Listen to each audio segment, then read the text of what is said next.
Diaries of a Madman. By What Must I Do? Chapter 79. Bed rest with no sexy nurse? Blasphemy. I don't know how I woke up. I've survived too many things that should have killed me. Getting stabbed in the heart should have fucking done it. I groaned, a hand automatically going to my head as my eyes opened and the light flooded in. At this point, I knew better than to even try sitting up. I've been in enough hospital beds to know that sitting up before the doctor tells you to is not a good idea. The hand that wasn't blocking the light from my eyes was nuzzled by something furry. I gently caressed it, happy that I could feel no pain. Taya. I whispered, expecting the furry thing next to me to be her. Yes, Daddy, she just as quietly answered. I get healed yet? Not quite, another voice answered, stepping into the room. I actually didn't recognize that one, but I didn't bother trying to look up. You aren't in pain because we were able to seal it off, but Blue Blood was using a magic we have never seen before. Your wound is unhealable, though it seems to be doing well on its own. I was wearing the ring, I said, my voice picking up in volume. I was immune to magic. It seems that your ring is imperfect, the pony answered. Even Princess Celestia was surprised by this. If there had been anything left of Blue Blood, he would have been questioned very thoroughly. Anything left? I asked, my eyes finally opening. Without sitting up, I couldn't see much more than the ceiling, but it was good to see again at all. Yes, anything left. There was little but ash. I will go tell Princess Celestia that you are awake. I believe she wants to speak to you. Before I could say anything, I heard the pony walking out. So instead I sighed. Taya, what happened? It was horrible, Daddy. Trust me, I know. I got stabbed. Speaking of which, I made sure I could still move my legs.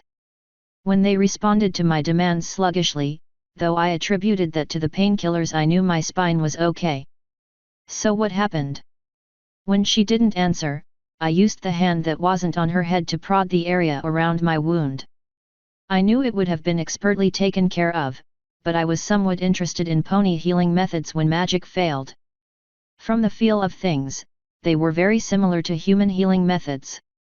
I think I was stitched up, but I could barely feel them with the bandage in the way. I would not pick at that, were I you, Celestia said, walking in.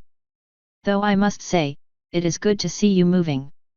Taya, would you wait outside, please? I will not take long, I promise. I could feel her tense up at my side, so I said, I'll be fine, Taya. I'm not going anywhere. It'll be just a moment. She slowly walked out without a word. Well, there is good news and bad news, Navarone, Celestia said when the door slid shut. Your daughter has a cutie mark now. She got it by killing Blue Blood. I sighed, feeling my body sinking into the bed. Such disappointment. I wanted better for her. Now she'll be defined as someone that specializes in killing. It seems I truly was a terrible father. We sat in silence for a few moments before she continued, I don't suppose you would happen to know anything about the chaos at the gala. Is that the part where I got stabbed? No. The part where every pony was drugged? Then no. Ahoy! I saw something float toward me until it resolved itself as a close-up of her freaky face, hair jutting out. Not shown was Fleur or where her hair was. And I assume you know nothing of this, either. I let my vision zone out to see that it was on the front page of a newspaper. It looks like someone took a picture of you in the middle of sex, I said. And who, exactly, do you think took that, Navarone? No clue. Look, can we stop with this 20 questions bullshit? I just got stabbed in the fucking heart. I have no clue where I am, I have a hole in my chest, and I'm not in the mood to deal with your shit. You're in the Unicorn Tower outside of Canterlot. I'm sure you've heard of it. The magic Blue Blood used to put you here has some unpleasant implications. Tests were and are being run on you to see if my suspicions prove accurate. When can I leave? You'll be allowed to check out tomorrow. You'll still be bedridden, but at least you can be at home. I believe you'll have a number of caretakers there. And if the Griffin Princess was as taken with you as she seemed, she'll likely be one of them. I seem to have a thing for high-class women. Is there anything else you need? Nothing in particular. Get well soon, Nav. I fear you'll need your strength for the coming storm. That was ominous and I knew she wanted me to ask about it, but I was down to the Naga's level of fucks given, so I just closed my eyes again, trying to get some manner of rest. I wasn't in pain and I didn't feel particularly tired, but at the same time I also didn't really feel like moving. When she was bored of waiting for an answer, she left. Taya immediately let herself inside, walking over to my bedside. How do you feel? Heartbroken. She let out a giggle before she could stop herself. I'm fine, Taya. I'm not really in any pain thanks to the magic. I also don't really feel tired, oddly. Hungry, though. I can go find a nurse. I don't know if she was eager to help or eager to get away so she didn't have to see me like this. Flo finally made herself known with, "You need to eat, Nav." I was only able to do so much. Without more materials to work with, I can't accelerate the healing process. That would be nice, thank you. Tell whoever you find to bring me something high in protein. I think I'll need the energy. Yes, Daddy. She bounded out of the room, happy to help. Now that the immediate danger is gone, Flo said, we need to talk about what Blue Blood did. He stabbed me in the chest. What more do you want? I know that. I was there, after all. But a magic that I've seen before lingers in the wound. The same kind of magic that seals my prison. The kind of magic used by the element of chaos. Yes, it is possible that it spread and it's used elsewhere now, but I believe it more likely that the element of chaos is still working in the background. The same element of chaos that presumably killed the humans. And is known now as discord, she added. Without talking to Reginald and gathering more information, we can't know for sure. But from the looks of things, discord is active in the world, not confined to a statue. One piece of evidence does not make proof. His statue is hollow, Navarone. An ally of the pony that put him in that statue was attacked with chaotic magic by someone that was healed of a malady the princesses couldn't cure. This same person was corrupted away from Celestia somehow. And yourself, Navarone. You had dreams of this discord before we met, though you may not remember him. Do you truly consider all of this coincidence? I'll wait until I talk to Reginald to decide. If it is true, what can the ponies even do about it? I'd rather know more before doing anything. So be it. Having the elementals to help them in the fight with discord would be a huge boon for the ponies. And even if he is free, well, there's nothing I can do about it. Once I tell Celestia, I have no part in that fight. I know, Navarone. You are intelligent, strong, and useful, but you cannot fight discord. The worst part of being a pawn is being expendable. But if you live long enough to get to the other side, you might just become the most powerful piece out there.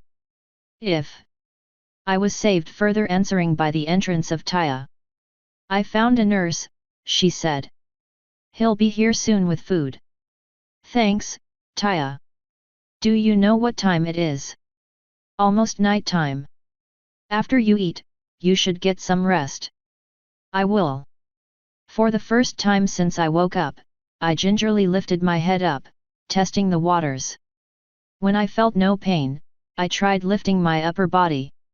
I went slow and steady, since there was no need to hurry. When I could finally look around the room well enough, I looked over to my daughter. My eyes immediately went to her new cutie mark, 2 blue lightning bolts crossing over each other.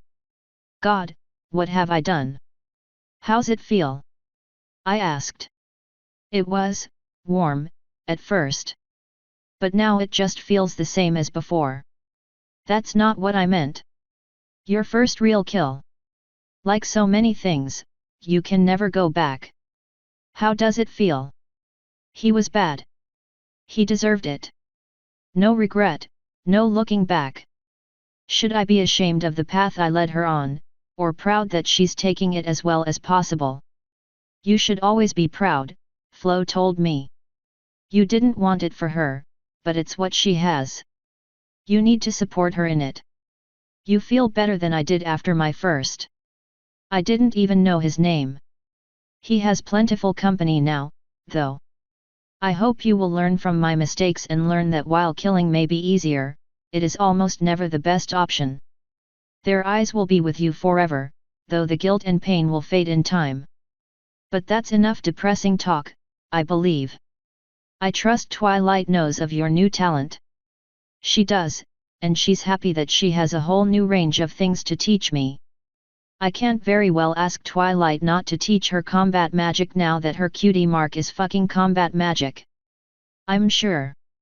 Do you have a room here? I've been sleeping next to you. Where's all of my stuff?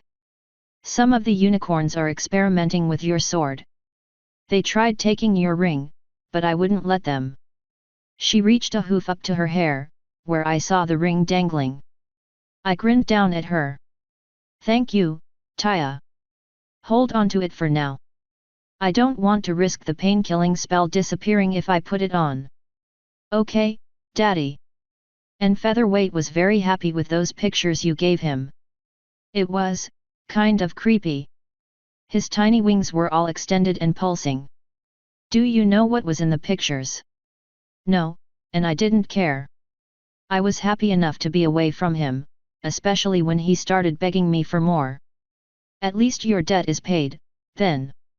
Do you know if the Griffin Princess is still in Equestria? She and her father are both still here. They decided to wait until you woke up to leave. That was certainly nice of them. There's a pretty good chance the princess will be staying with us for a few days. She sighed. Another one? Daddy, I think you might have a problem saying no. Hey, I don't want it known that I'm a tease. So what if that means I give in a little easily? What? Human joke. Don't worry about it. What's taking that damn nurse so long? I mean, Blackberry was crazy as fuck, but at least she was always in a hurry. You want me to go look for him? Nah. So who all knows what happened, anyway? Taya used her magic to pass me the newspaper that Celestia left behind. I flipped it over from Celestia's crazed sex face to find a headline screaming, "Past Prince Pike's passive paladin." I hate this alliteration bullshit, I muttered as I read through the article. Well, it looks like this gala was a failure for all parties involved. Except maybe the Griffins. I flipped the paper back over and took a minute to read the article about Celestia. From the looks of it, Fleur was very vocal about her enjoyment, though she didn't like that she was cheating on her husband. I snorted at that and smiled at the fact that Celestia and her public relations team, if she even has one, issued no response at all. When I finally set the paper down, I saw that a nurse had entered and apparently left a tray of food that Taya was now levitating.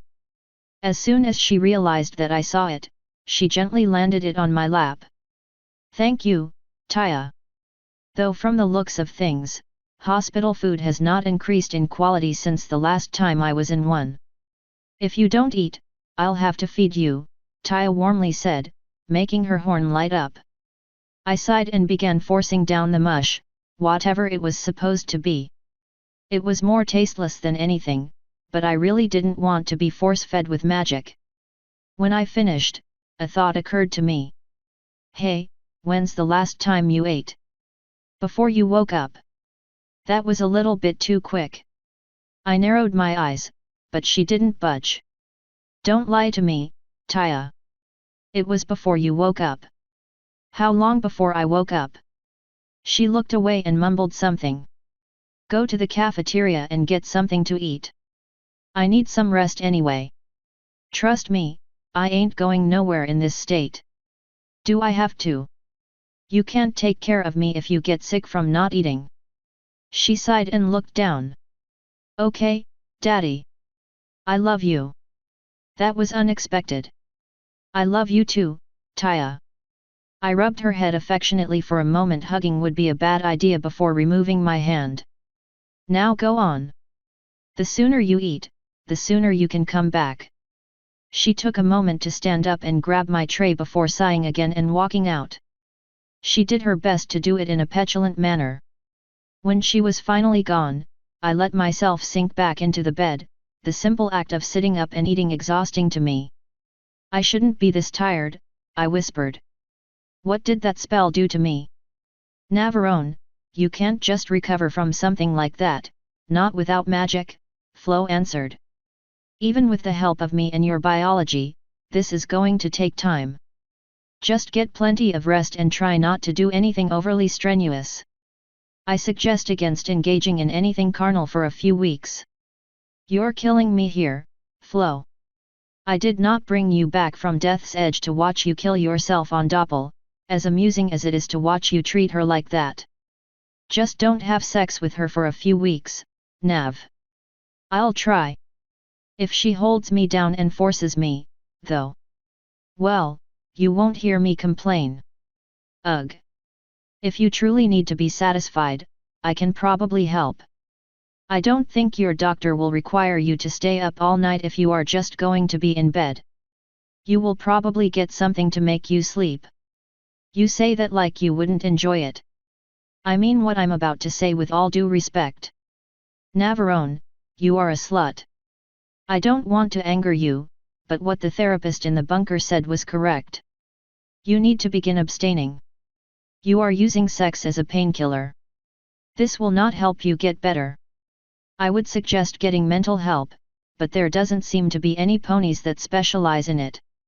You may have to go to the land of the Griffins to find someone to help you, but it would be worth it. I know. And you're right. But to be quite honest, I don't care. I like to think that I have earned the right to do as I please. If you refuse to do this for your own benefit, as foolish as that is, then what of Taya?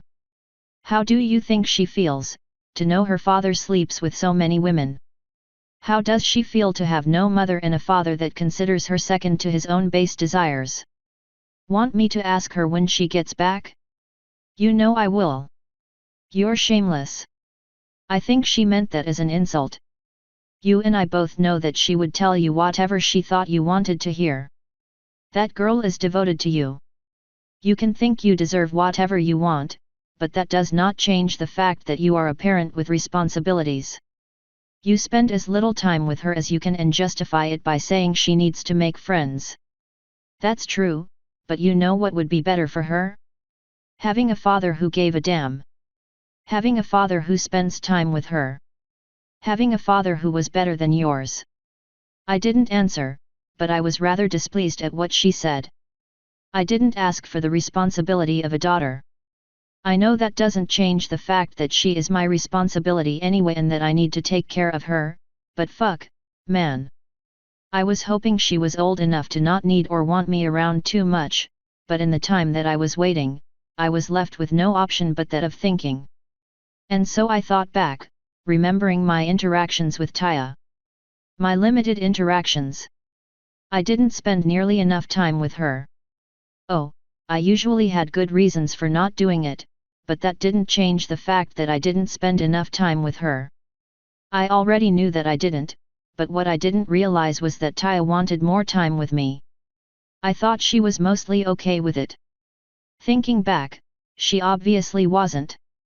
I sighed to myself, knowing that there were really only 3 options. The first was spending more time with her. The second was getting her a mom, which wasn't going to happen anytime soon, at least not by marriage.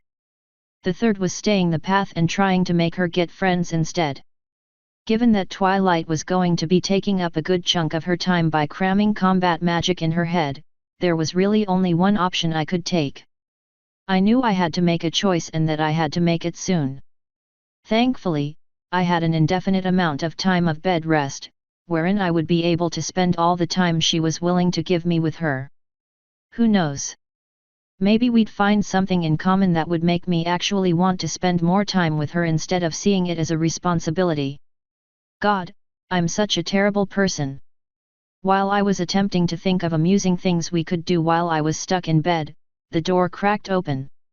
I lifted my head to see if Taya was back, but it was only a nurse. It's time for your sleep, Sir Navarone, the guy said, walking in further. Do you think you can wait a few minutes? My daughter should be back in soon. I'm afraid not. Doctor's orders. I sighed and let my head back down. Do what you have to do, then. How long should I be out? Until your body wakes you up. It'll be between 8 and 12 hours. I could see a smattering of light from his horn as he approached me. Sweet dreams, he quietly said before I felt unconsciousness tugging at me. I woke up on top of Flo. So you said you could help me with a few certain needs these next few weeks, I said, gently swirling my wings in her watery mass. I might be able to help you. I'll have to watch your heart rate, to make sure it doesn't pick up too much while you're asleep. With the wound's location, you can't afford to get excited or let your heart rate spike at all. So basically I'm fucked. Nope. I just sighed, settling in. So, suggestions for what to do? Well, I could make this process seemingly instantaneous, like your nights in the bunker. Or I could show you calm things from my... She slowly stopped talking. I looked up at her, wondering what the problem was. She was looking around her glade in confusion. Something's wrong. Someone is trying to force their way in. Someone is what? Do you think Taya is trying to wake me up? No, that would be different. This is... Luna. My eyes jerked open wide and I tried sitting up before her water trapped me. Stay calm, Navarone. I can keep her out for a few minutes. I would make you wake up, but I can't, not without risking spiking your heart. Remember, Nav, this is your dream. She may be more experienced with dream walking, but you have all the same powers she does. The machine is attuned to you, after all. I will help as I can and I can still communicate with you through your thoughts. Help me up, I said, my voice sounding strangely calm for as terrified as I felt. Are you sure you can stand? Yes. Just help me up. Be ready to help me if I need you. She slowly pushed me to my feet, making sure I stayed on balance. When I was upright, I envisioned a shotgun loaded with buckshot and pulled it to me as I had in the dream world. It wasn't a bolter, but it would do the job just as well. Let her in. The glade seemed to grow darker as a hole opened somewhere outside of the trees. I could feel some of Flo's watery form sliding up my pants legs, embracing my body and helping to hold me upright. Luna slowly walked through the trees around the glade, pushing branches out of the way. I think she might have been surprised when she found me standing in the center, alone. She grinned and opened her mouth to greet me. I was suddenly 5 meters forward, the barrel of the shotgun in her mouth and me in a shooting stance. You have defiled the one thing I hold sacrosanct. The one place I allow no one. You have until the count of 3 to leave, or we'll find out what happens when you die in a dream. Her horn lit up and I cocked the shotgun, rattling the barrel in her mouth and breaking her concentration. 1. She pulled away from it and I clicked off the safety. I swear to God I will do it. 2. You wouldn't die. I pulled the trigger. Given that it was no longer in her mouth but in front of her face, the front half of her head exploded into a fine red mist, throwing her body backwards. It disappeared before it hit the ground, taking all the blood and gore with it. I dropped the shotgun and fell to my knees, a hand supporting me and another on my heart. Deep breaths, Flo whispered, slithering out of my clothes and embracing me. Deep, slow breaths. A shotgun wasn't the best weapon of choice. After a few breaths, I fell back on my ass. Yeah, it wasn't. But fuck if it didn't get the job done. You want to bet the headlines tomorrow will say that Princess Luna had a brain embolism and died unmourned. I'm afraid not. She is almost definitely still alive. I don't think she will ever try approaching your dreams again, thou oh. Her eyes narrowed. Oh, it's on. I trust you won't mind if I take over this matter, Navarone. Knock yourself out. A certain princess is going to learn why you don't mess with an elemental. A small pool appeared underneath me and I felt myself being laid backwards. Just relax. I will wear her out shortly. I nodded, closing my eyes. Just be careful. If she finds out there's someone else in here, she'll ask questions. I know. I envisioned a camera over the new arena and connected it to my mind, letting me watch whatever was happening. Another hole opened and Luna entered again, fury written across her face. As soon as she stepped inside, she fell into a pit full of bubbling and steaming water. Her shrieks of pain and surprise were cut off by the hole sealing shut. One, an angry Flo announced, as though she was counting victories. Seconds later, another hole opened and Luna re-entered, immediately catching a spike of ice through an eye, going completely through her head. 2. Another Luna appeared, her horn glowing and a shield immediately forming. Less than a second later, she started leaking blood from every orifice she had. 3 seconds later, blood ripped away from her body, pulling away from her and dropping her to the floor, dead. 3. And another Luna, who began sprinting as soon as she hit the ground. She was caught with razor wire. 4. Another Luna, falling into a pit that looked like it led to a grinder. 5. Death by trip mine. 6. She sprinted again and tripped on a fallen log, breaking her neck. That counts. 7. Electrocution. Explosive decompression, somehow. Mustard gas. She kept coming and Flo kept thinking of ways to kill her. It was the most amusing thing I had seen in a long time. Finally, after over 20 attempts, she stopped. Flo brought herself back to where I was and slid over me, covering me up to my head in water. I believe she will leave us alone for some time. I told you that I would protect you and your mind, Navarone, and I meant it. And I thank you, Flo. I want as little to do with that crazy bitch as possible. Any words she has for me can be given to my waking face, while I'm wearing my ring or at least not injured. I gotta say, that was a pretty inventive use of sunflower seeds. I had a long time to think about things, she said by way of answer. Now, shall we not again? She pulled away from me but stopped.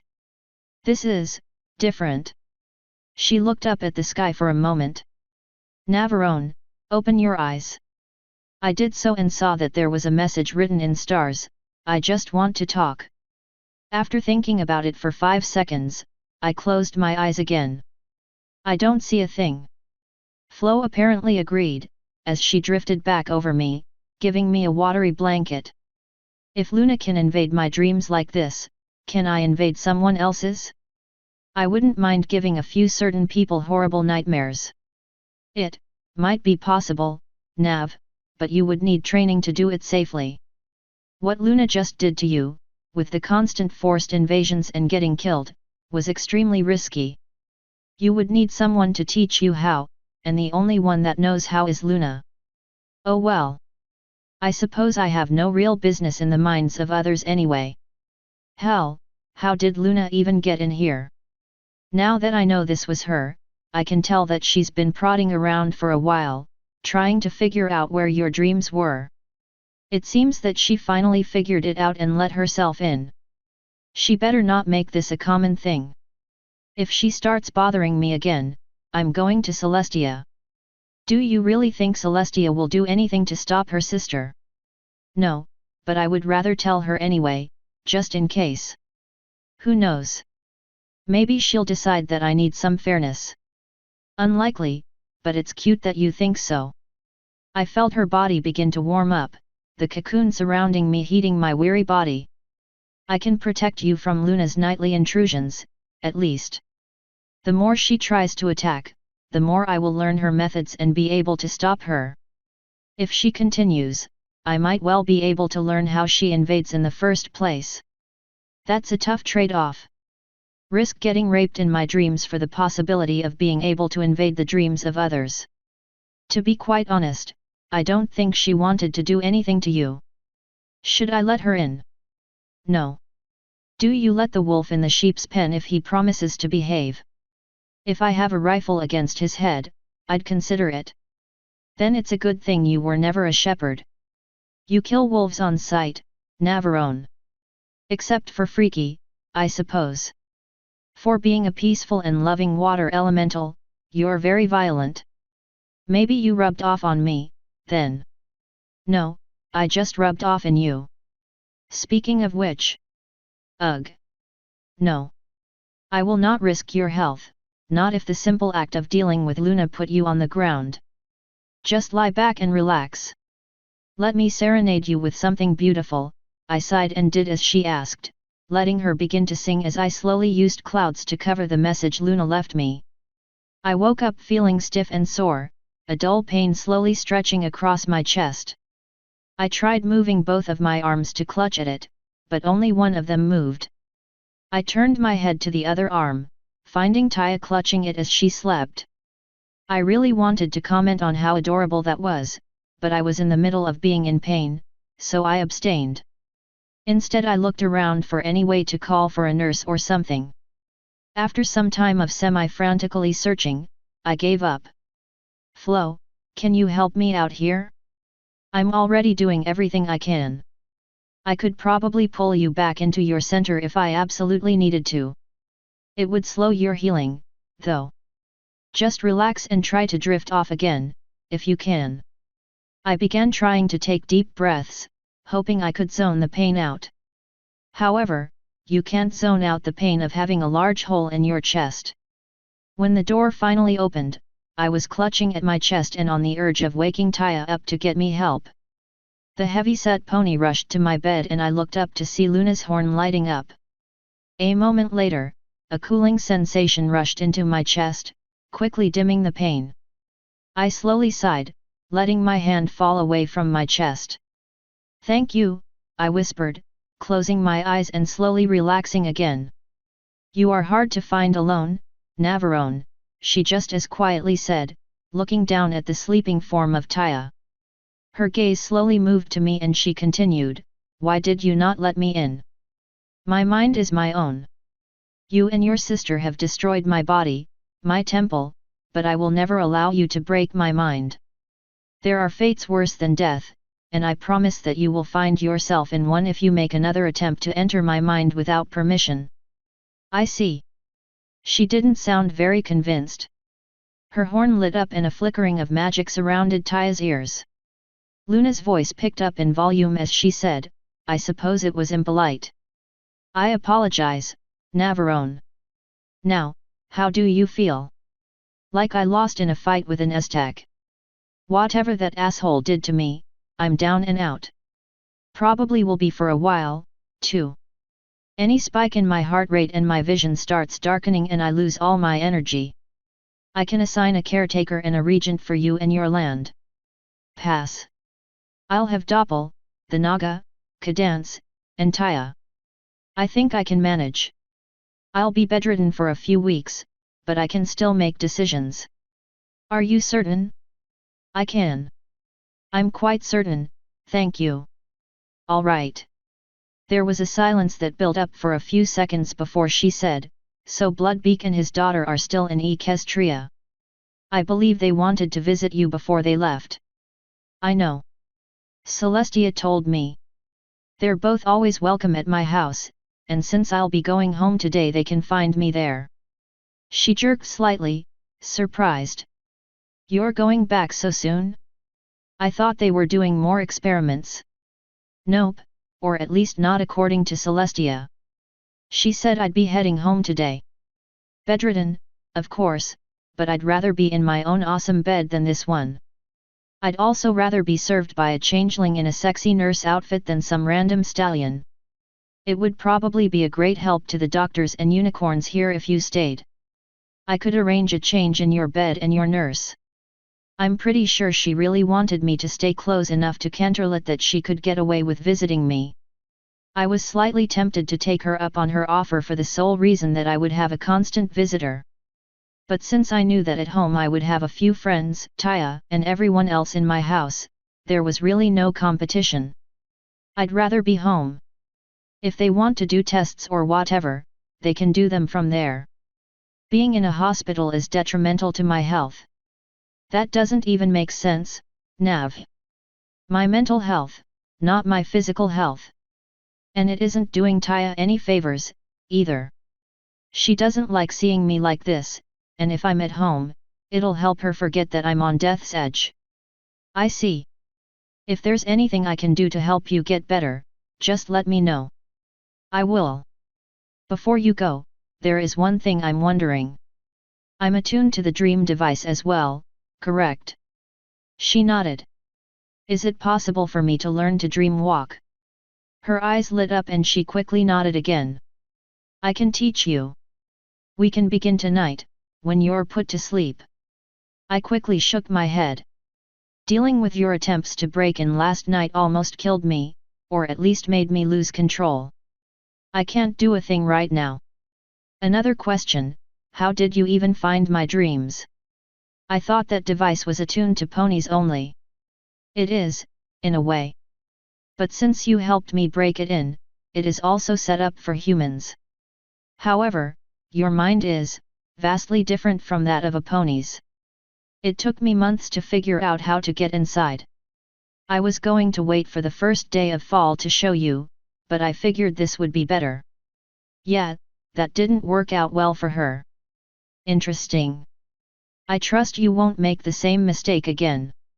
She sighed, looking down for a moment. Would it kill you to let me in, just once? Your mind and dreams are so interesting, Nav.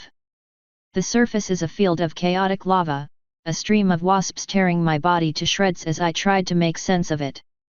The deeper I got, the more insane and nonsensical things became, until I hit the center. I want to know how a center of serene calm that would put even my sister's dreams to shame can exist in the mind of something so chaotic. The eye of the storm, I whispered, clenching my hand tightly.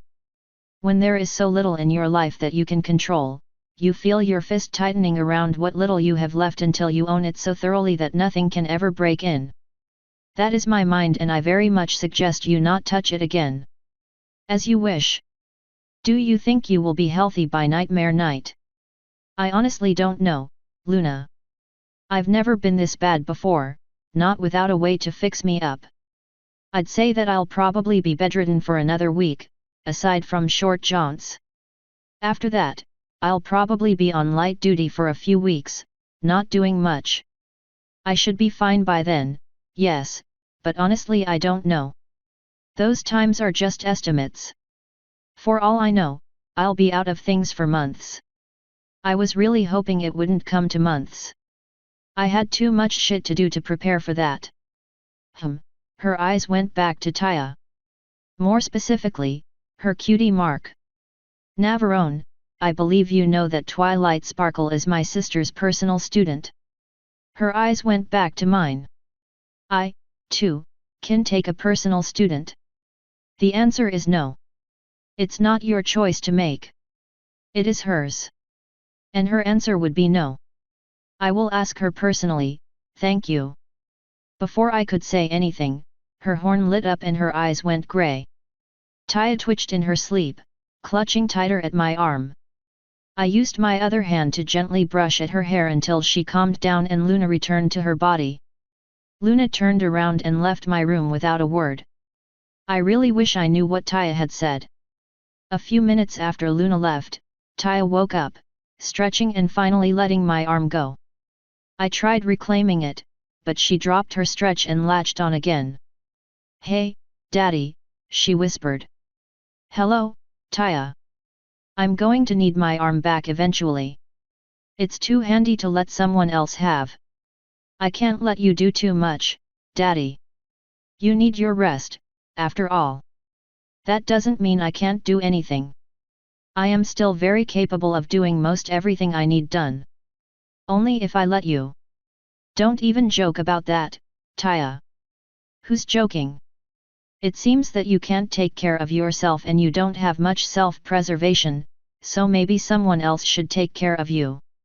And I'm sure you'd nominate yourself for the job. Of course. I'll take your nomination into consideration. She shook her head. Nope. Remember, you can't take care of yourself. As your only family, it's up to me to make decisions for you. I accept my nomination as your caretaker, and will begin immediately. I don't remember ever agreeing to this. It wouldn't matter if you did or didn't. Remember, you can't take care of yourself. Taya, stop it. She let my arm go and rolled out of bed. No. I'm going to take care of you, like it or not. I reached for my pocket and my ring before I realized I didn't have it. She lifted a hoof to brush at her mane, grinning as she emphasized that she still had my only salvation. Now you just lay back and relax, Daddy. I already got all the information from the nurses that I need to make sure you get nice and healthy, so we're just waiting for you to get checked out now. I sighed, since there was no way I could deal with her delusional fantasies at the moment. And hell, it's not like she would force me to do nothing all day. I just let myself ease back and relax, waiting for anything to happen. It didn't take nearly as long as I was expecting, thankfully. Some 10 minutes later, a nurse walked in. Ah, you're both awake. Well, Sir Navarone, are you ready to check out?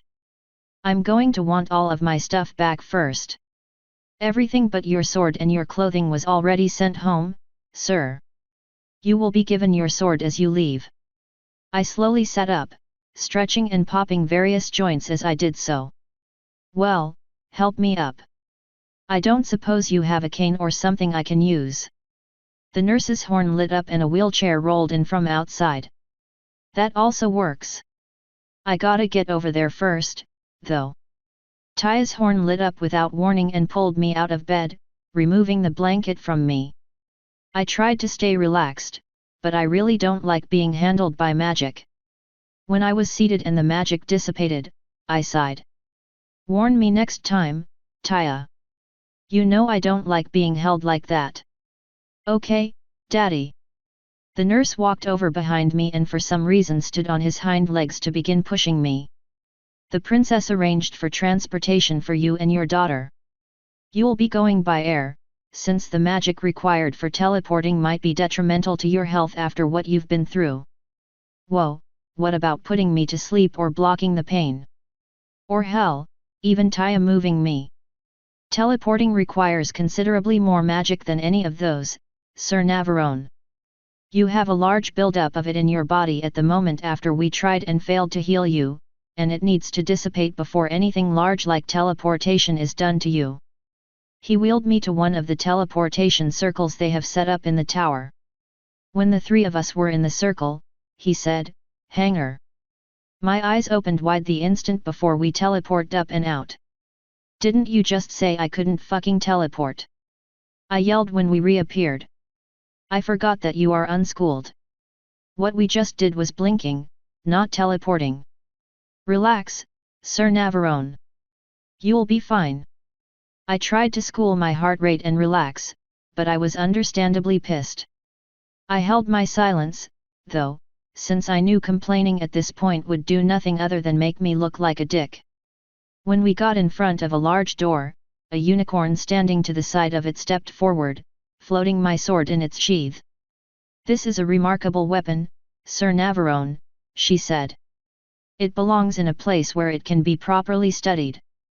If you want to study a magic weapon that isn't being used, take the one from the museum, the spear. This sword is mine and is being used." The mare's eyes narrowed slightly. "Your lucky Princess Celestia agrees with you."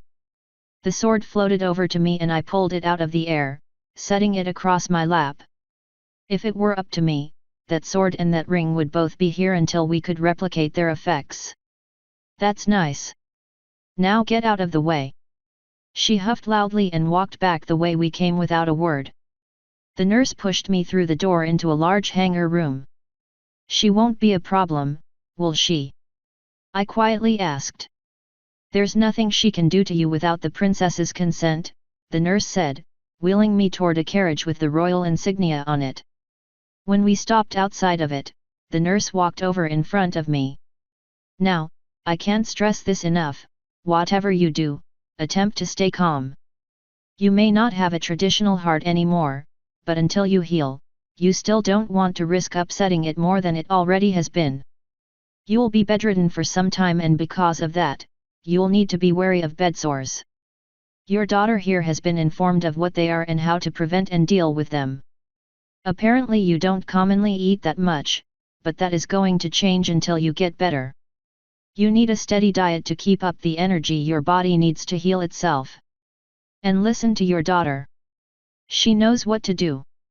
Most of that sounds easy. The part about listening to Taya might be a pain, though. Now, can you help me into this thing? Taya stepped forward, her horn starting to shine. Up we go, Daddy. My body lit up with an orange glow and I lifted off the wheelchair, carefully flying into the carriage. She followed me in and sat me down on one of the benches. The door clicked shut behind us and she took a seat, using magic to hold me steady as we began accelerating. It's going to be a long few weeks, isn't it? I asked. She grinned. Time will just fly by. I couldn't help but sigh at that. She giggled, probably thinking I was joking. A week or more with no sex, hardly any moving, and probably minimal social contact did not sound fun to me. When we got home and Taya got me outside of the carriage, one of the pullers got our attention. Will you be all right here, sir? He asked. Taya turned me back around so I could answer. Yeah. And thanks for the ride, guys. They all nodded and the four of them started running again, pulling the carriage up and into the air. Taya floated me through the gates and into my yard, where the Naga and Cadance were waiting for me. Cadance was wearing a bright grin and the Naga actually looked rather remorseful. Welcome home, Cadance happily said. I imagine she would have rushed forward to hug me if the bandage across my chest wasn't glaringly obvious. No one had stopped to give me a shirt when I left, so I assumed it was forever lost. Not that it mattered, with 2 extra holes in it, but still. Hello, Cadance, Naga. I trust you managed to not destroy anything in my absence. Your house is fine, Nav, Cadance said. Doppel is making sure your room is ready right now. Excellent. Naga, what's wrong? He bowed low, arms across his chest in an X. I failed you, brother. You offered to take me with you and I refused. Because of this, you were nearly murdered. That's not correct for a lot of reasons, but I know you're not going to listen to me no matter what I say. So long story short, I forgive you. Now chill out. You have a few weeks off while I get back on my feet. I suggest going back home to visit your family. You haven't seen them in a while and I'm sure they miss you. He shot back up straight. And neglect my newfound duty of guarding you when you are most weak? Never. All right, whatever. I know how arguing with people like him turns out. Taya, get me inside. We began moving again. Cadance, I want you to know that it would be very bad for my health if there was a surprise party waiting inside for me. The shock could kill me. No pony knows you're home but us, she said. We were waiting to tell anybody else for that very reason. Thank you. Give me some time to get acclimated and then we can see about visitors. Unless Blood Beak shows up. I'll want to see him and his daughter whenever they get here. They're still coming by? Cadance asked, following us in. According to Celestia, yeah. The princess and I have business and Blood Beak probably just wants to make sure I'm well. Now, I'll probably be bedridden for a week or 2. Cadance, you're in charge of everything the Naga isn't in charge of. Naga, you're in charge of everything Cadance isn't in charge of. I trust you two can sort that out. And I'm in charge of you. Taya happily said, still floating me ahead of her. If thinking that makes you feel happy, I answered, rolling my eyes. Cadance smirked at that. Cadance, how do you feel about sexy nurse outfits? If you want to dress Doppel up like that, it's your prerogative. I would only dress that way for Shiny, thank you. More likely dress him up, I'd say. That would be somewhat amusing to see and would be great for blackmail material. Especially if I threaten to give a copy of the picture to the night guard. What we do is hardly any of your business, Navarone. Until you invite me to join you again. When we finally got to my room, Cadance used magic to pull the blankets back from my bed while Taya gently placed me down. I assume it was Doppel that put a mountain of pillows or something so I could sit up and not spend the entire time on my back. As soon as I was down, Cadance opened the blinds and pushed the window open, letting sunlight and fresh air pour in. Thank you, both of you. Cadance, Taya never got breakfast. Would you kindly make sure that she eats? Taya glared at me for a second before looking to Cadance. He hasn't eaten either. The nurse said he can't miss any more meals. And he also needs more protein, whatever that is. I'll make you both something, she said with a cheeky grin. She left before I could say anything, though it's not like I would stop her. Her cooking is pretty awesome, though I don't know how well she would do with meat. So it was just me, the Naga, and Taya now. Taya, go get my laptop. You'll need the master key. Yes, Daddy. If you move, you lose your self-feeding privileges. She left, giving me time to wonder just what the fuck she meant. Ames, how much meat do you have stored? Plenty. When I heard you were injured, I had little else to do but hunt. Excellent. I trust you kept the pelts. He frowned, not really liking the idea of leather. I already cured them. Your instructions were not that difficult. I still say rope would work just as well. Noted. So you're not seriously going to go full tribal warrior life bond on me, are you? If, through one's inaction, someone else comes to harm, the one that did not act is honor-bound to ensure the injured Naga comes to no harm until they are fully well, and longer if the state of injury was as severe as yours. So how long we talking here? Don't get me wrong, you're good company, but I'm going to a place where I don't think a Naga will be suited soon. Then well suited or not, I will be going with you. Well, I can't say I'm disappointed. You'll hopefully be useful wherever the road takes us. As do I, Kane. I was just about to ask him for some kind of battle story when Taya walked in, my laptop and the charger floating next to her. I didn't like seeing it handled with magic like that, but since she didn't really have any other way to hold it, I didn't say anything. She levitated it over to my bed. Now, I need you to promise me you won't do anything on it that'll increase your heart rate, she said in a disturbingly motherly tone. Yeah, sure, whatever, I said, grabbing at the laptop. She jerked it away from me. Fine. I won't kill myself with my laptop. That's better. She gently set it down on my lap. Little hellion, I muttered, turning the device on. It turned on quickly and my to-do list immediately popped up. I moved blackmail the Naga into going with me to the done list. That was mostly on there as a joke, but it didn't really matter anymore. Now I just needed a griffin, a pegasus, a trustworthy changeling, and a diamond dog and I would be prepared for anything. I was still planning on asking Gilda. Rainbow Dash went off my list when I found out that she was an element of whatever. I had no clue where to find a trustworthy changeling, so I would probably use Doppel instead.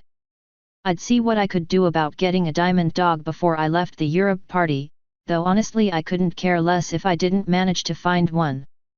My list updated, I turned some music on and set the thing aside. Naga, you are welcome to do whatever you desire. Keep an eye on my window, if you really feel the need to protect me. If you see anything sneaking in, do something about it. Of course, brother. He bowed his head for a moment before leaving. I reached over and made a note on my laptop to ask him why he kept calling me brother. Then I leaned back, wondering just what the fuck I was supposed to do. Taya, you ever heard of chess? What's chess? I grinned, finally having an idea of how to spend at least some of my time.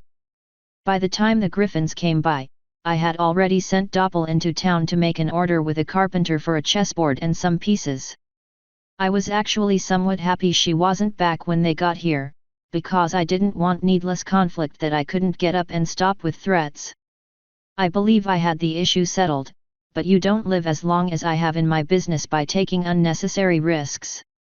Ah, it is good to see you awake, Navarone, Blood Beak said, entering my room.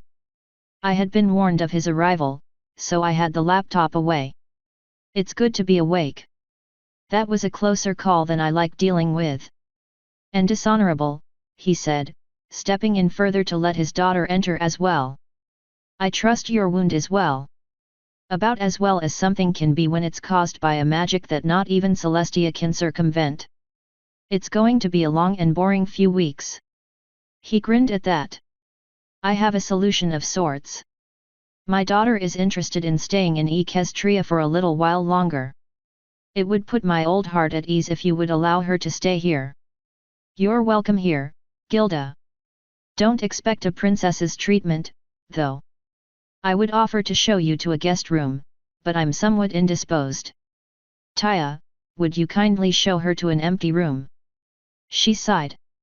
Yes, Daddy, I don't think she wanted to leave me at all, but I figured Blood Beak would have words for me in private. Taya led Gilda away. Blood Beak turned his dangerous and calculating eyes to me. This is my daughter, Navarone. Not some trumped-up noble's daughter. If you take her to bed, it better be on your honeymoon with her. You don't need to worry about me. If I even tried having sex right now, I'd probably have a heart attack. Trust me, your daughter is safe from me. And your maid, I trust. Doppel is harmless. But if you want, I can order her not to seduce your daughter. He didn't seem at all amused by that. She'll be fine. I'm sure she'll get bored of me soon enough, since I can't do anything but lie here in bed. I hope not, for both of your sakes. You need something more to tie you to this world, and she needs an anchor from her lofty goals. Taya is more than enough to tie me here, I do believe. That and these horrid wings. Obviously not, if you are as suicidal to turn your back on an enemy. I don't mean that you need to be tied to Equestria. I mean that you need to be tied to life. Maybe it is a melancholy old man speaking, but it seems to me that you are less than enthused with the life you have built for yourself. Maybe something like a romantic partner, a loving partner, not someone just for sex, would give you a more positive outlook on life. I'll keep that in mind. He's right about at least one thing, I really need a more positive view on life.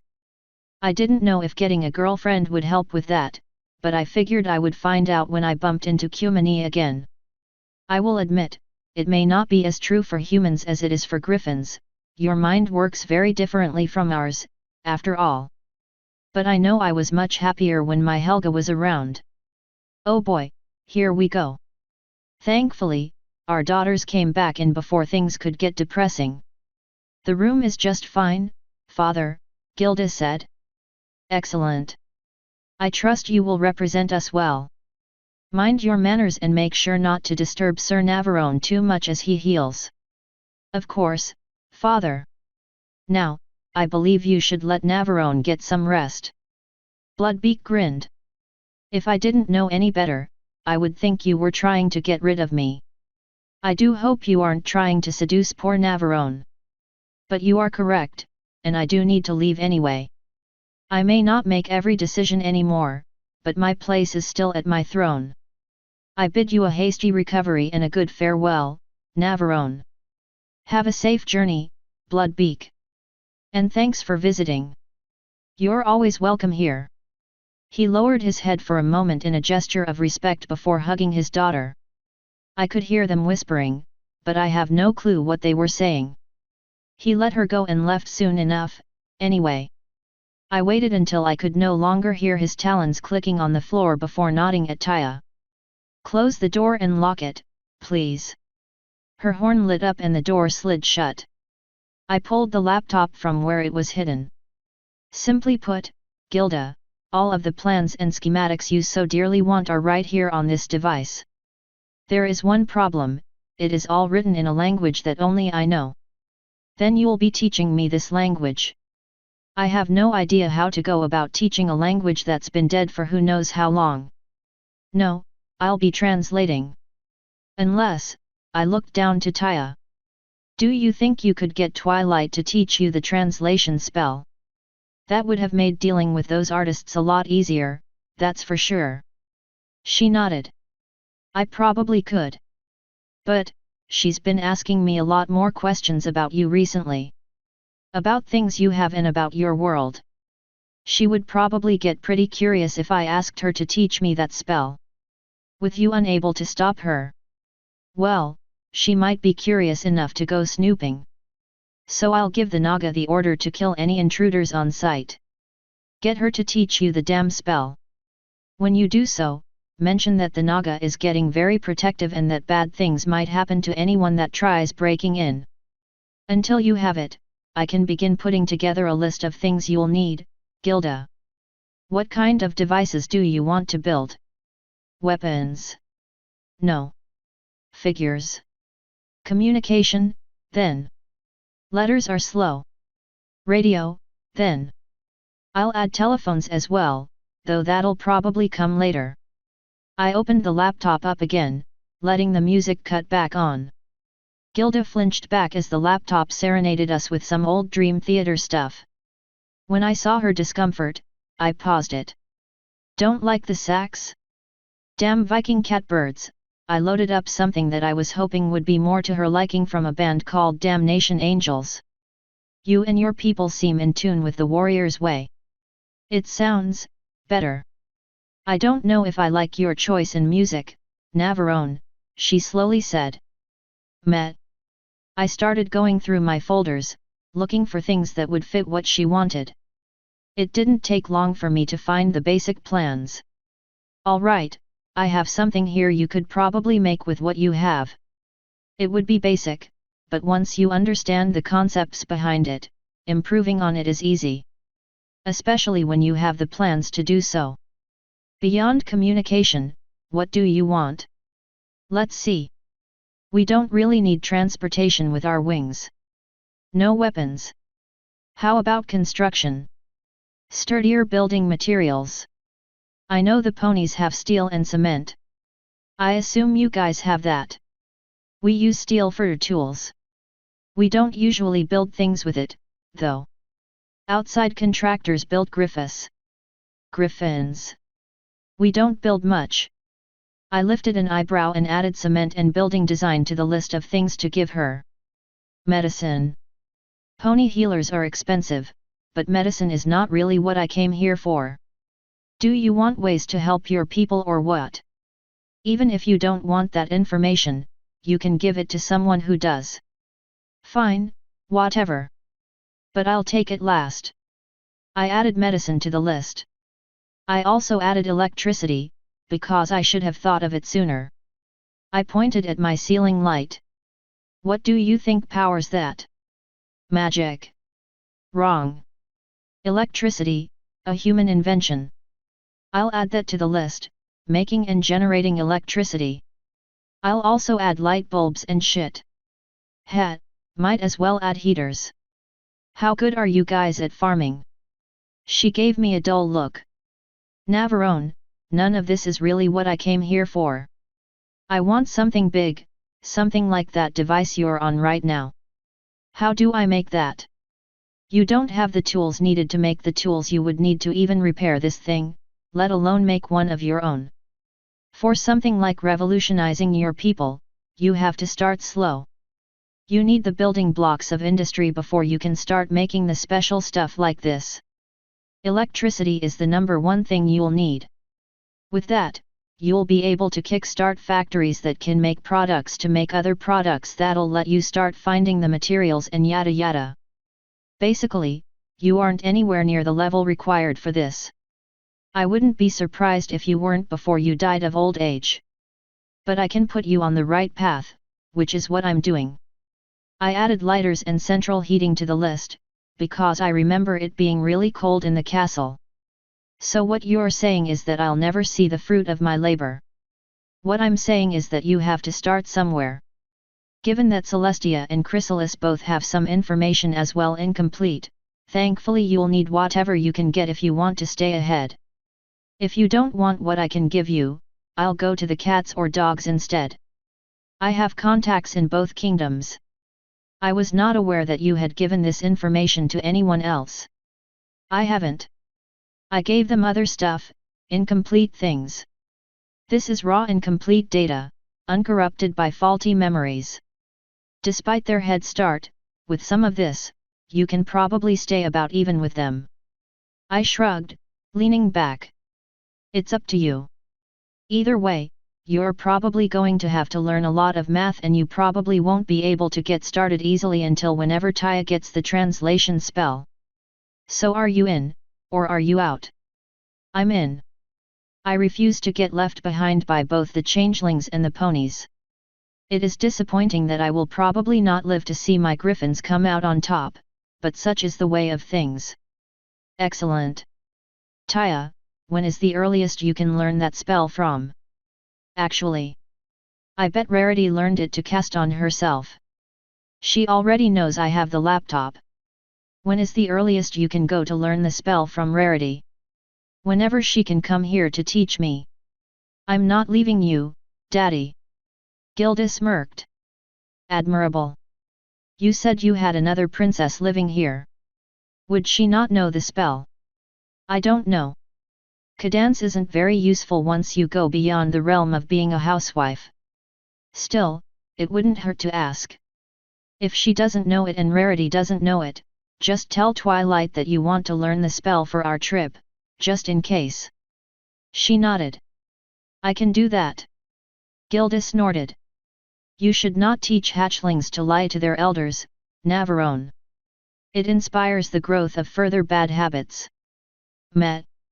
Let's see, what else can I give you guys? Like I said before, what about farming? One of the most important parts about keeping a country stable is having a food source. If you guys rely on hunting, about half of your population will have to be constantly hunting.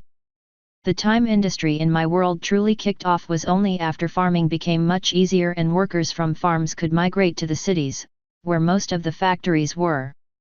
So no, farming isn't what you came here for, but without good farming, you won't have enough workers to make what you want to make.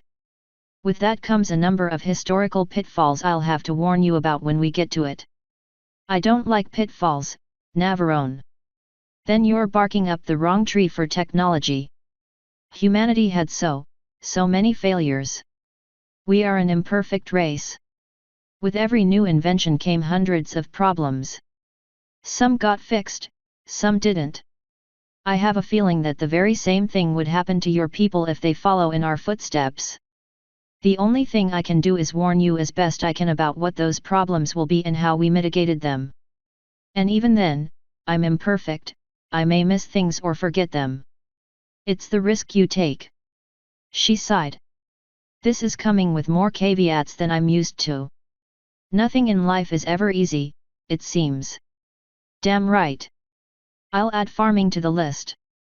Your people might be hunters and gatherers naturally and some may resist the change to the new ways, but who's to say they're right or wrong? I'm not going to bother adding philosophy to the list. I have to admit, it feels strange to be industrializing the world. It brought about a few moral problems that I didn't really like thinking about. Am I doing the right thing? Should I force this world into the future and risk driving them along the failed path of humanity? Flo answered, you can only do what you think is right, Navarone. Humanity only failed because of this discord thing. There is no telling what the future might bring for this world or what it might have brought for humanity. Well, I think that's enough for now. I wouldn't be surprised if I have to add shit like math and physics on here, though. I always did enjoy mathematics, she mused, a talon going to her beak as she mused.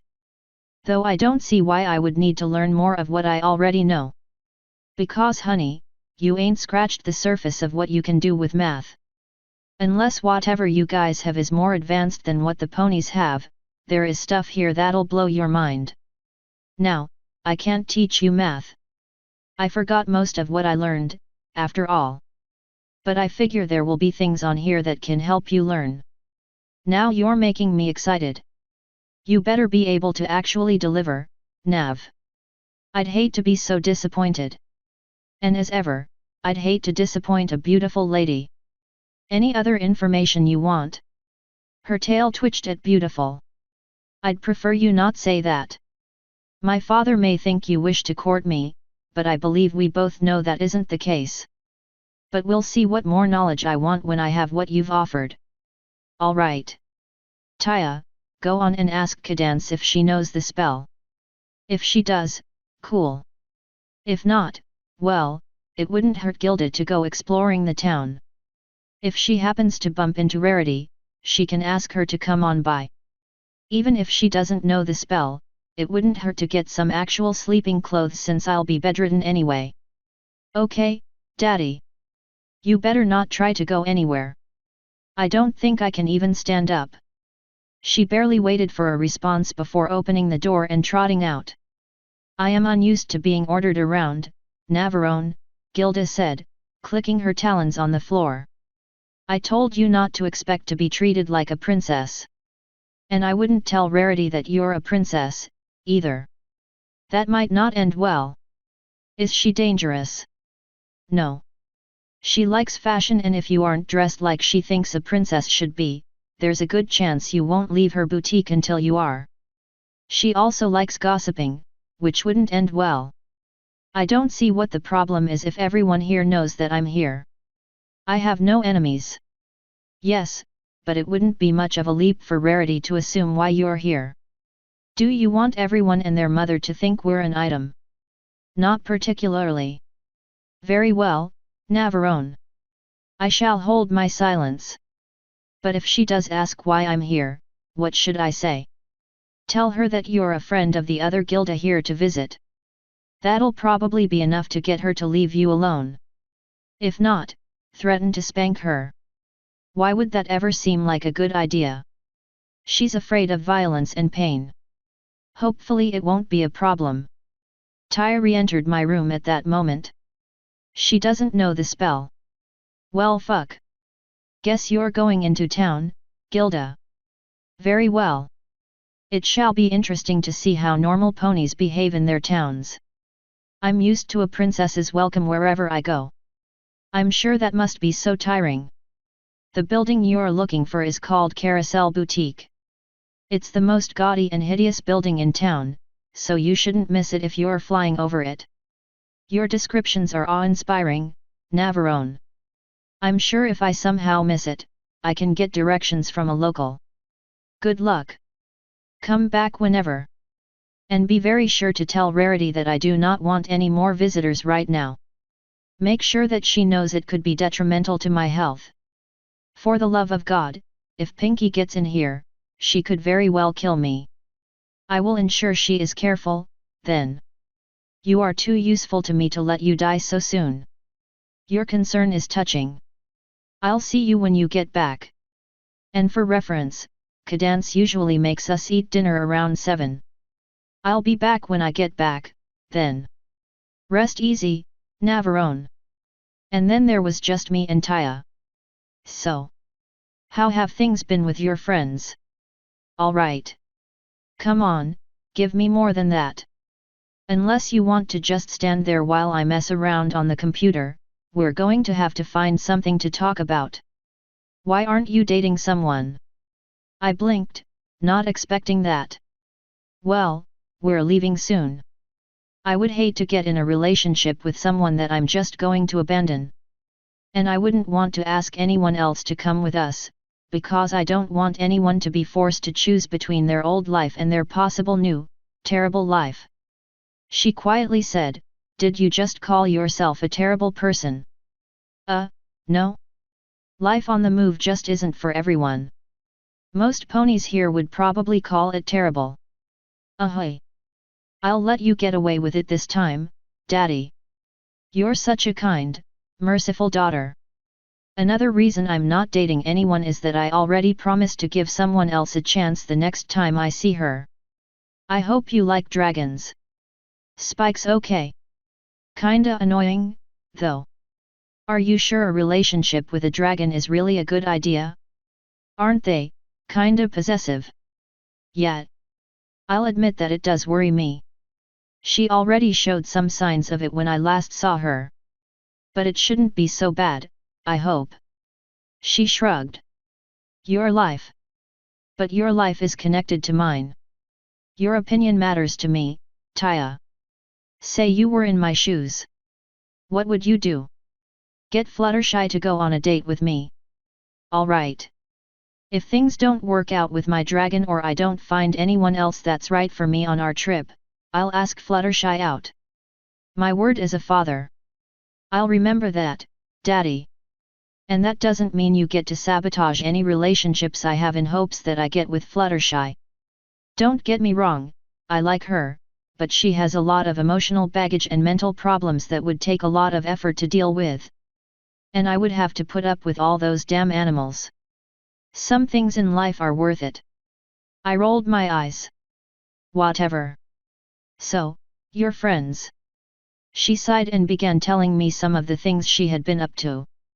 She even admitted to enjoying a few things despite herself. Of course, that led into her asking me what else she could try doing with her friends. I had to tell her a few of the things I did with my friends before I stopped having any. By the time I finished with my few tales, we heard a gentle tap on the door. It opened a moment later, Doppel poking her head in. Hello, Master. You have a visitor. Rarity. Let her on in. Doppel pushed the door open wider. Freaky trotted in first, followed quickly by Rarity. I think the wolf was about to jump up on my bed, but took a look at Taya and decided against it, instead standing at the foot of the bed.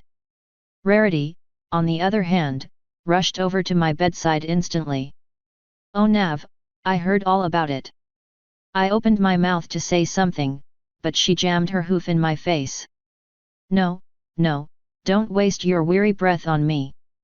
I know how horrible it must have been, being accosted by that brute, Blue Blood. I can't believe I ever saw anything in that monster. I just wish. Wait, where's every pony else? Taya gently picked Rarity up with magic and moved her away from me. We didn't want them to disturb my daddy, she answered for me. He just wanted. And you trust me to relay your condition to every pony else? That's surprising, but I am up to the task. Rarity will not let you down, Navarone. Rarity, shut up, I sighed. She jerked away, taken aback. You're the first one we contacted for a few reasons. First, Pinky could give me a heart attack if she showed up and started doing her Pinky shit. Second, I need to make a quick order for some soft sleeping clothes, since I'm bedridden for some time. Third, did Twilight ever teach you that translation spell? She did. Why? Taya needs to learn it. Sooner is better than later. When can I expect those clothes?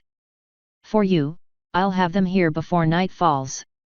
I don't suppose, would you mind if I brought some pony else with me?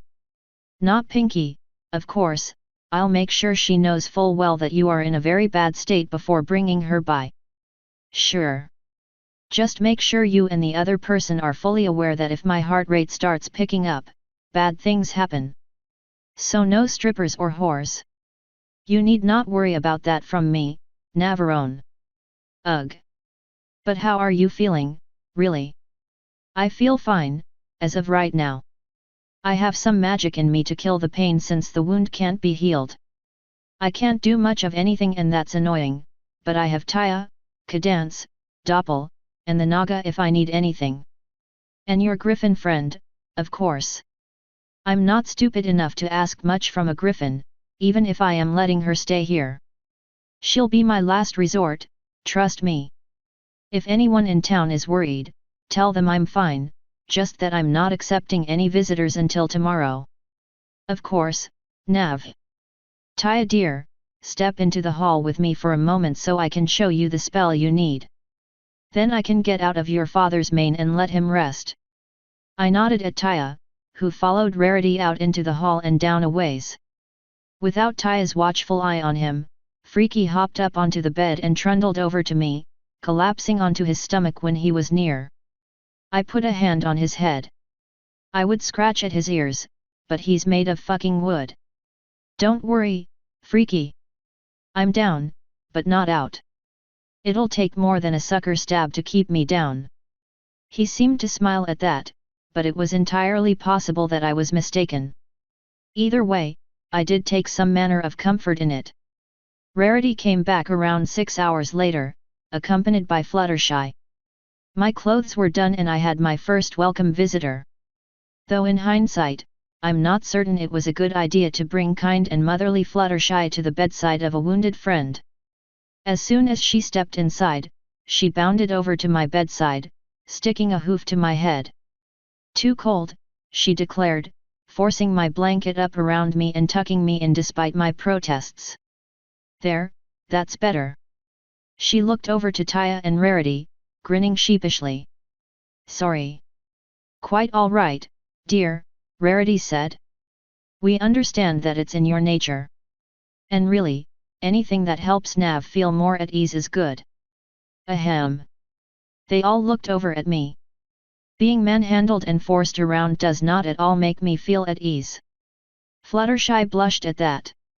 Still, the concern is touching, even though I feel that you would do the same for anyone.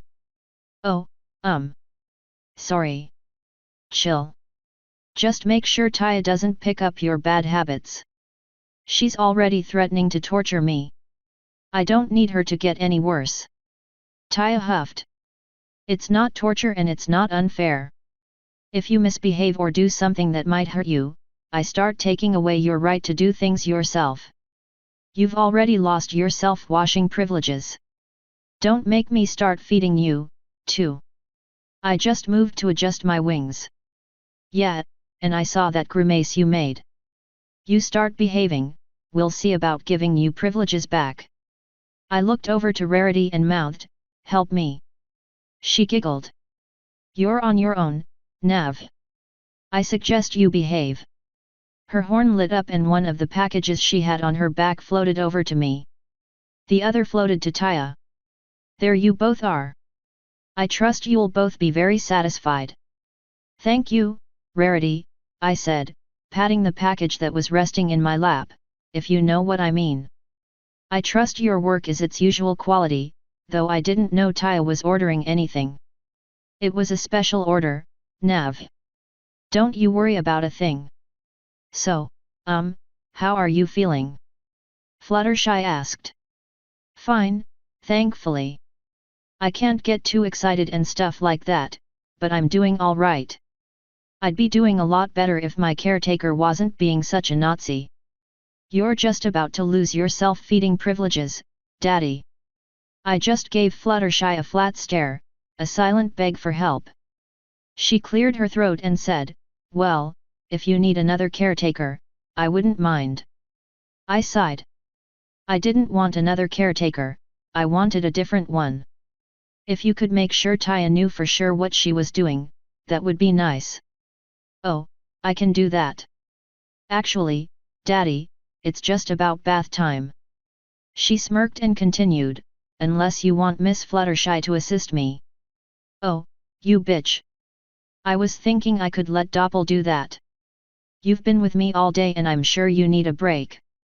No. I'll do it. Fluttershy was very flushed, at this point.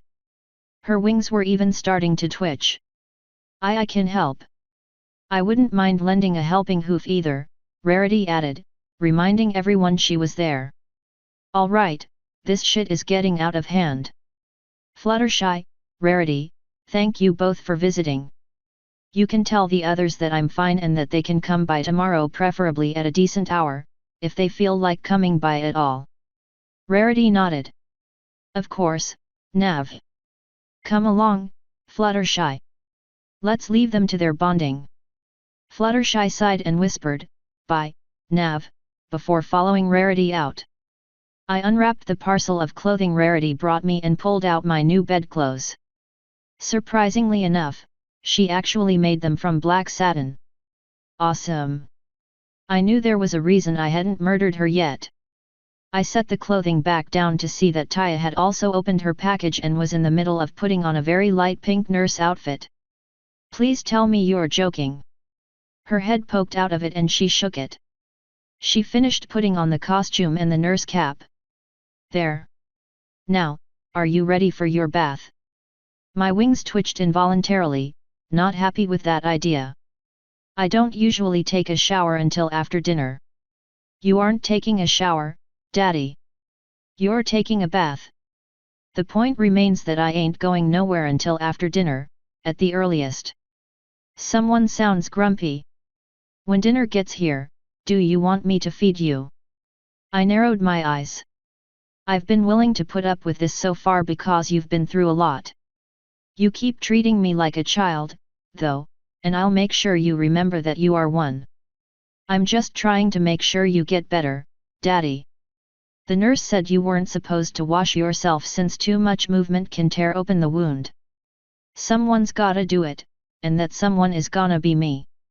Doppel and I came to an understanding. I know how you are when it comes to her. Even being around her could be bad for you. God damn it.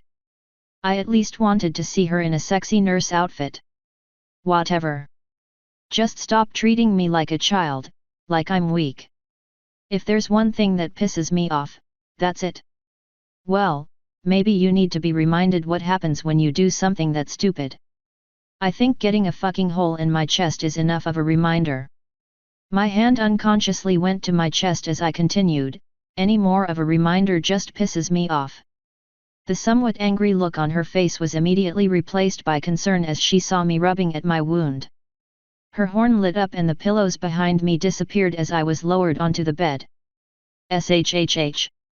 Relax, Daddy. I closed my eyes and took a deep breath, slowly letting it out. Is it really so easy to get my heart rate up? For some reason, Flo decided not to answer that. I'll be back with supper, Daddy, she said, turning my lights off with magic. Get some rest. I sighed into the darkness as my door clicked shut.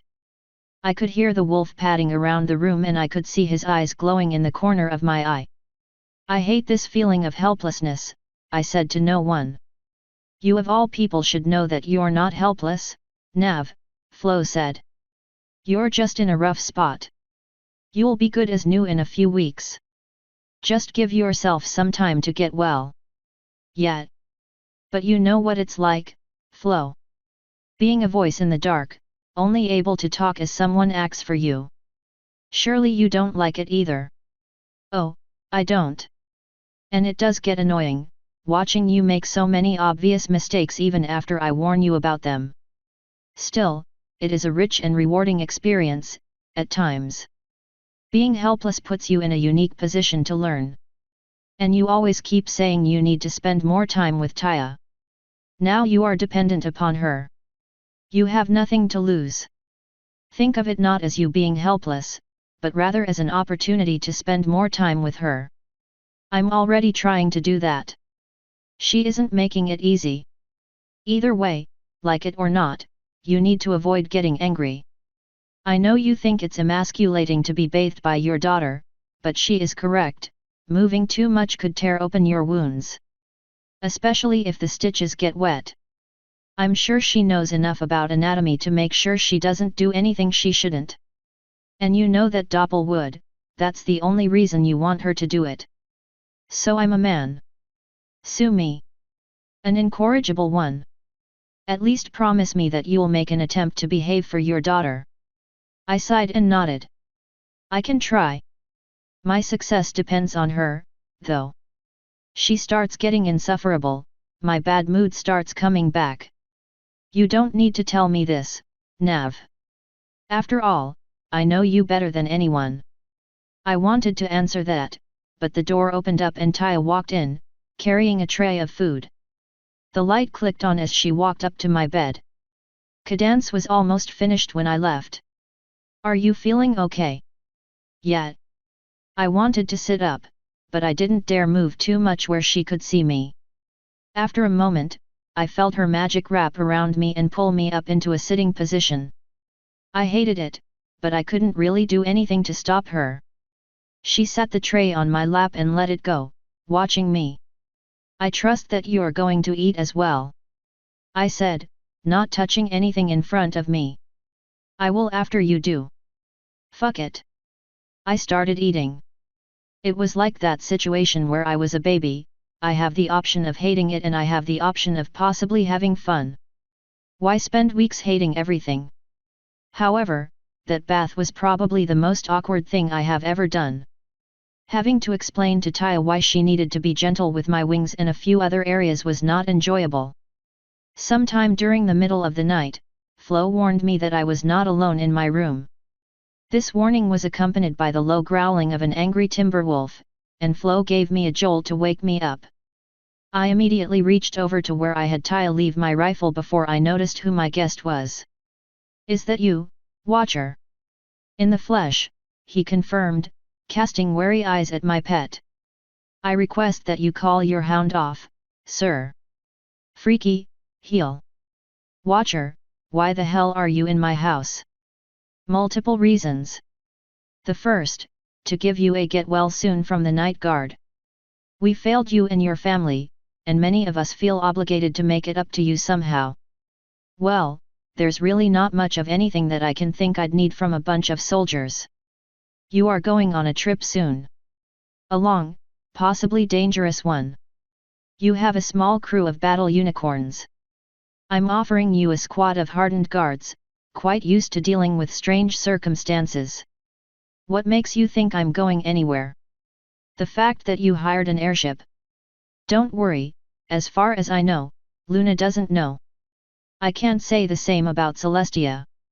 Now, I don't mean to assume too much, but an individual like yourself doesn't usually spend enough money to outfit a boat with plated armor and supplies that will allow it to survive in the worst of places. You're going somewhere, and we want to help make sure you come back. When I leave on that boat, I want everyone on it to be loyal to me. Not Luna, not Celestia, not any other king or queen. You're smart, you did your homework. Yes, I'm going somewhere. Yes, I need some people who are experienced in fighting. But until you're ready to drop whatever loyalty you have to Luna and give it to me instead, I don't need or want you on my boat. I'll talk to my troops. Your boat isn't even halfway finished yet, so they'll have some time to decide. Most of my squad has nothing tying them down, though, and would be happy to have a job where they actually get to work instead of being stuck on guard duty. Give me an answer before winter is halfway over.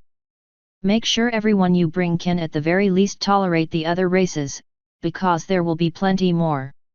Intolerance doesn't survive long in the guard, but very well. Now, you said you were here for multiple reasons. What were the others? The first is an offer for your daughter to consider. I know she is being taught by Celestia's apprentice, who is I'm sure skilled in all manner of spells, even the combat ones. However, I can send a battle unicorn here that will double as a protector for you and a teacher for her. I'm sure now that you are injured, your daughter doesn't want to leave the house much. This way, she wouldn't have to. I'll give her the option in the morning. If she says yes, how do I contact you? Put a yellow flag on the wall of this house. The unicorn will be here the next morning. Strange, but okay. Anything else? A warning. Things are moving, Navarone. We can see the signs and I'm slowly building a picture of events over time, but no one knows what everything is pointing to. But things are definitely moving, and this event just proved that you are a major player, like it or not. Heal quickly, for I fear you will need your strength in the coming months and years. Okay? Can you be more specific? Sadly, no. My contacts are coming up dry and I'm running blind. I have someone you could try talking to, but you have to swear to tell nothing to the princesses until you come back to me. I'm listening. There's a dragon in some caves in the Everfree by the name of Reginald. He's an old friend of Luna's. Ask him about discord. Strife? Fighting amongst ponies? I shook my head. No, discord as in a name. Reginald can explain better than I can. Tell him Navarone sent you. I'll look into that. It wouldn't be the strangest tip I've responded to. We will speak again, Navarone. For now, you need your rest. Sleep once more. His horn lit up and I was out. The next day found me, Gilda, and Taya around a computer, trying to make sense of something math-related. Look, Gilda said, getting tired of this shit, didn't you say you could show me presentations or something? Like I was being taught. Yeah, I did say that. But I don't know how to fucking do it. If you'd just give me 5 minutes, I could figure it out. If you'll recall, you just fucking barged in here and started demanding shit. Bah. I'll be back in half an hour, then. Have your device ready to teach me when I get back. I muttered darkly as she barged her way right back out. She keeps giving me lip, I'll send her ass home, I said when she was hopefully out of earshot. You could just send her home anyway, Taya said. Something feels wrong about her. Meh. I started fiddling around with the settings, looking for whatever the tech guy did back in the bunker when he showed me the map. I knew this thing had some kind of projector on it, I just didn't know how to work it. After about 10 minutes of fucking around, I finally figured it out. There. That better be good enough for her. If not, I don't fucking care. Someone knocked on the door and I grunted, shutting the laptop and turning off the projector. Yeah. I called. Doppel pushed the door open. Spike is here to see you. Really? Let him on in. I slid the laptop under the covers so he wouldn't see it. Doppel stepped aside and let Spike in. Sup, man? A lot. I'm going with you. That will be all, Doppel. Thank you for bringing him up. She lifted what should be an eyebrow in surprise. Okay, master. She slowly left, pulling the door shut behind her. Taya, would you kindly blockade the door? Her horn lit up and a glow infused the door. All right, Spike. So you want in? Are you sure? Yes. I grinned. Well, all right then. Open my closet and reach around to the left. He blinked in surprise before going and doing so. He started giggling as he pulled out my old falchion. If you're going with me, you aren't going to be useless. Taya, pull that metal bowl down from the top there. Her horn lit up and my Naga shield lifted down where Spike could take it. There is your sword and there is a shield, if you can lift it. So here's the deal, you learn from the Naga how to fight. You leave that sword and that shield here, since if Twilight finds out what you're doing, she'll probably freak out. Still interested? He grinned, showing off his set of dragon chompers. Even more than I was before. I thought you'd have me cooking for every pony or something. Hey, if you're the best cook on the ship, I won't say no. So whenever you get some free time, come here and ask the Naga to help train you. Tell him that I said it was okay. And as soon as I get better, I'll introduce you to a dragon that's older than Celestia and Luna. Hopefully, he'll be able to answer any of your questions. His mouth dropped. After a second or two, he said, why you'd do that? Yeah? The only reason I haven't done it sooner is because honestly, I didn't think about it. Now that I have, it's a no-brainer. Just once again, don't tell Twilight any of this. Dude, you are probably one of the best friends I've ever had. Then you've had some shitty friends. I'll see what I can do about upgrading your arsenal after we talk to Reginald. Until then, practice with what you have. I have no clue where the Naga is, but he's probably somewhere around here. If you have time now, feel free to talk to him. He looked down to the sword and shield in his hands before looking back up, a massive grin on his face. I will. Thanks for everything, Nav. I would hug you, but... well, I don't want to risk hurting you. No problem. Now go on. If Gilda tries getting in here with the door blocked, she might get pissed. Of course. The glow around the door disappeared and Spike quickly left, saying, I won't forget this, happily as he started navigating my halls. Gilda walked in a few seconds later, looking behind her. What was that about? She asked. Just a friend of mine. I got the projector working. I pulled the laptop out again and set it up.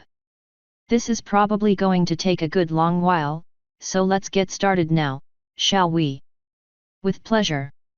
I pressed the play button and let the laptop project onto the wall across from my bed. It didn't take her long to get absorbed into the lesson about whatever the fuck the guy on the screen was talking about. I gestured Taya close and whispered, I have a proposition. I can get a unicorn here from the Royal Guard to teach you all kinds of combat magic. He'll be coming here, so you don't have to worry about leaving me to go learn. He'd also probably know more about combat shit than Twilight would. Are you interested? Yes. Very, very interested. When can he begin? Go find a yellow scrap of cloth and affix it to the wall. If you do that, he'll be here tomorrow. Just know that I'm expecting you to be on your best behavior. Of course, Daddy. When do I ever misbehave? Yet. Right. Go find something yellow and put it on the wall. Get back here soon, I don't know how long I can last with Gilda. Her grin spread from ear to ear. I'll be right back. Her horn lit up and she teleported away. Why do I have a feeling I just did two things that might have been a bad idea? Flo giggled. Only time will tell. A note from the element of chaos. I have to say, I was not expecting the outcome. Blue Blood had one job, a job that honestly wasn't that hard, goad Navarone into a fight and make him strike the first blow. Of course, at that point, Blue Blood would die, but that's hardly important. I massaged at my temples, wondering why I keep getting idiots to do my most important jobs. Now, don't get me wrong, getting Navarone out of commission for some time is about as much as I was hoping for. However, he was supposed to strike first. The best way to make Celestia think that he's unreliable is to get him to snap and attack someone.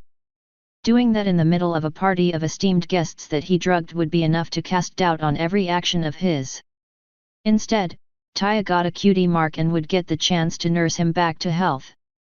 I was somewhat tempted to remove the chaotic magic digging its way into Navarone's heart, but I decided against it. It's one thing to put it there, but another thing entirely to remove it.